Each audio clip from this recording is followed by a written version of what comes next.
এটা কিন্তু এইবারই প্রথম জামাত ইসলাম আমাদের মন্দির পাহারা দিচ্ছে তা না। 1992 সালে ওই যে বাবরি মসজিদের সময়ও কিন্তু চট্টগ্রাম সহ বড় বড় মন্দিরে তারা পাহারা দিচ্ছে, এর আগেও দিয়েছে। এবং আপনারা জানেন যে উত্তরবঙ্গে একবার হচ্ছে করতোয়া নদীতে একটা পূর্ণ স্নান করতে গিয়ে বহু লোক ডুবে মারা গেছে। আমরা জানার আগে, আমরা পরে জানলাম, তার আগে হচ্ছে জামাত গিয়ে প্রত্যেকটি লোককে 3 লাখ করে ওই সময় টাকা দিয়েছে। জামাতের কোনো দায় ঠেকছে? হিন্দুরা কি জামাতে ভোট দেয়? কিন্তু তাদের একটা সহানুভূতিশীল এই কর্নার আছে সব জায়গায়। এর আগে আমরা দেখছি টাঙ্গাইলে একটা ফ্যামিলি খাবার পায় না, চলতে পারে না। বাংলাদেশে হিন্দুদের কিন্তু টাকার অভাব নেই, অনেকেই 100 কোটি টাকার মালিক, 200 কোটি টাকার মালিক, কিন্তু ওই হিন্দু পরিবারকে 1 লাখ টাকা দিয়ে প্রতিষ্ঠিত করে দেয়া এই জিনিসটা কিন্তু করে নাই। কিন্তু জামাত কিন্তু তাদের ফ্যামিলির, তাদের ঘর করে দিচ্ছে, তারা যাতে ভবিষ্যতে মাসোহারা একটা মহিলা আছে তাকে মাসিক যেমন হচ্ছে আমাদের সরকারি যেমন এই দেয় না, ভাতা দেয়, মাসোহারা এখনো পর্যন্ত দেয়। বিষয়টা হচ্ছে জামাত ইসলাম হচ্ছে একটা ইসলামী দল। আমরা যদিও সেই দল করি না, সেটা হচ্ছে আওয়ামী লীগের প্রতিপক্ষ। কিন্তু মানে সেদিনও জামাতের আমির সাহেব উনি বলতেছিলেন, দেখেন আমরা মানুষের সেবা করি, কে হিন্দু মুসলিম, কে হিন্দু কে মুসলিম এইটা না, রাজনীতি আলাদা বিষয়, কে ভোট দেবে কে দেবে না। আমি একবার প্রফেসর গ্রামীণ ব্যাংক ইসলামী ব্যাংকের এক ভাইস চেয়ারম্যান ছিল ইউনুস সাহেব, আমি ফেনীতে গিয়েছিলাম কোনো একটা কারণে, গিয়ে ওখানকার জেলেরা বলছে যে প্রত্যেক জেলে পরিবারে যা জাল কেনার টাকা উনি দিয়ে দিয়েছে, ভোটের আশায় না, কারণ হিন্দুরা ভোট দেবে না সে জানে। কারণ উনি মনে করেন যে আমরা দেশের সেবা করি, দেশের জনগণ বিপদগ্রস্ত থাকলে তার সেবা করা একটা নৈতিক দায়িত্ব। এই মানে উনি সেদিনও বললেন এই বিষয়টা, এবং সেই কথাটা আমরা ইউনুস সাহেবের কাছ থেকে শুনছি। ফেনীর সুরাম মানে একটা থানা আছে, ওই এলাকায় আমি গিয়েছিলাম কোন একটা কাজে আর কি। আপনাদের হিন্দু ধর্মের যারা সম্প্রদায় যারা আছে আপনাদের, তারা এটা কিভাবে দেখছে? আপনি তো অনেকের সাথে কথা বলছেন, কিন্তু এখন শোনেন, কিছু আছে যেমন ধরেন আমার এই ঢাকেশ্বরী মন্দিরে যখন পাহারা দিচ্ছে, কিছু আওয়ামী লীগের হিন্দুরা তো আওয়ামী লীগ দ্বারা প্রভাবিত, একটা চ্যানেল মানে আমেরিকাতে চালায়, তিনি লিখে দিচ্ছে জুতা মেরে গরু দান।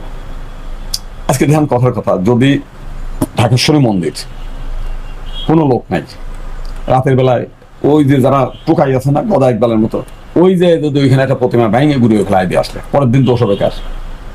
জামাতের।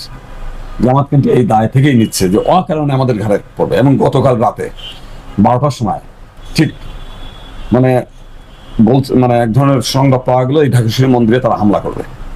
আমাদের ছাত্ররা রাত ভরে পাহারা দেয়, সেখানে কাছে যেই বাইরে খাইতে গেছে এই সময় ভিতরে ভাঙচুর করার জন্য, আগুন ধরানোর জন্য ওই ঢাকেশ্বরী মন্দির যারা হচ্ছে এটাকে মেসাকার করতে চায় তারা ওইখানে লোক পাঠাচ্ছে, ভিতরে দিয়ে বাইরের গেটে তালা দিয়েছে। এখন আমাদের ছেলেপেলে ভিতরে ঢুকতে পারতেছে না, আমরা 12টা সাড়ে 12টার মধ্যে। পরে বাইরের থেকে খবর পাইছে একটা গোয়েন্দা সংস্থা, মানে ইন্ডিয়ান গোয়েন্দা, বলছে যে ঢাকেশ্বরী মন্দিরে আজকে হামলা হবে। দেখেন সে তাড়াতাড়ি করে শেষ পর্যন্ত দেখলো যে ঢুকতে দিচ্ছে না, তখন সেনাবাহিনীর খবর দিচ্ছে, সেনাবাহিনী এসে সেটি ই করছে। পরবর্তীকালে ভিতরে যায় দেখলো যে কতগুলো দুষ্কৃতিকারী হিন্দু মানুষ, যে কারণে তাদের না ধরে তাদের রাস্তা করে বের করে দিচ্ছে। এই গতকালকের ঘটনা। দাদা, এই যে একটু আগে আপনি এমপি বাহারের কথা বললেন, তো আমরা সময় আপনারও গ্রেপ্তার দাবি জানাইছিল, তো শেষ পর্যন্ত তাদের যে পরিণতিটা, এই পরিণতিটা আসলে কি আপনি কি আগের থেকেই জানতেন বা এরকম কিছু একটা হবে বা অনুমান করেছেন? আসলে আমি নিজে ব্যক্তিগতভাবে একটু ধর্ম বিশ্বাস করি। আমি মনে করি অন্যায়কারীকে যে কথা বলে যে সৃষ্টিকর্তা ছাড় দেয় কিন্তু ছেড়ে দেয় না। আমি জানতাম যে এদের পরিণতি এমন পরিণতি হবে।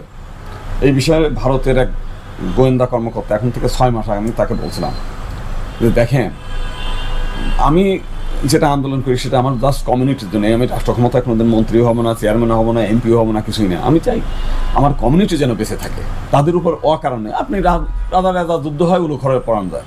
আপনি আওয়ামী লীগ, আপনি বিএনপি, আপনি জাতীয় পার্টি, আপনি জামাত নিজেরা যুদ্ধ করেন। ভাই আমার ঘরের পর দিয়ে আপনি যেতে চান কেন? আমার ঘরের পর দিয়ে আপনি লাথি মেরে আমার মন্দির আগুন পুড়ায় চান কেন? এই জিনিসটা একটু শেখ হাসিনার সতর্ক করেন। তা নাহলে শেখ হাসিনা আপনার আফগানিস্তানে যে ঘটনা ঘটছে, এই ঘটনাটা ঘটলো বলে আমি মেসেজ করে দিই, সেই মেসেজ আমার কাছে এখনো আছে। সে আমার সঙ্গে ঝগড়া করে, হ্যাঁ আপনি আফগানিস্তানের সঙ্গে তুলনা করছেন, আপনি জানেন কি আছে শেখ হাসিনা আমাদের প্রিয় মানুষ, আমরা যা বলবো তাই হবে, রাত দেখার দায়িত্ব আমাদের, আমরা কি ঘোড়ার ঘাস কাটি, অমক করি তমক করি। আমি বললাম শোনেন, আপনারা কি করেন না করেন এটা আপনার সঙ্গে তর্ক করবো না। আফগানিস্তানের থেকে আমেরিকা আরও 3 মাস আগে পালাই গেছে, জ্বলিয়ে গেছে আভাস পেয়ে। আর আপনারা যেদিন তালেবান দখল করলো, এই দিন আপনারা সেই বিমানের হ্যান্ডেল ধরে দেখলাম সব পালাচ্ছেন। কেন রে ভাই? আগের দিন আপনার ররা জানতে পারে না? আপনার প্রতিবেশী নেপাল আপনার বিরুদ্ধে, আপনার প্রতিবেশী শ্রীলঙ্কা আপনার বিরুদ্ধে, আপনার প্রতিবেশী মালদ্বীপ আপনার বিরুদ্ধে। কেন? প্রতিবেশীর সঙ্গে সবসময় সদ্ব্যবহার থাকবে। আজকে বাংলাদেশের মধ্যে এই অবস্থাটা কেন? এইগুলো করেন কেন আপনারা? এই লোক আচ্ছা দাদা, একটা সর্বশেষ জামাত ইসলামের যে কথা যেহেতু আসলো যে আপনারা জামাত ইসলাম আপনাদের মন্দিরগুলো ভাড়া দিচ্ছে, আপনারা কি মনে করেন আগামী দিনে যে রাষ্ট্র ক্ষমতা যদি আসে আপনাদের আমাদের জন্য সুবিধা হবে? আসলে বিষয়টা কি, আমি সবসময় বললাম বসে করতে করতে বসে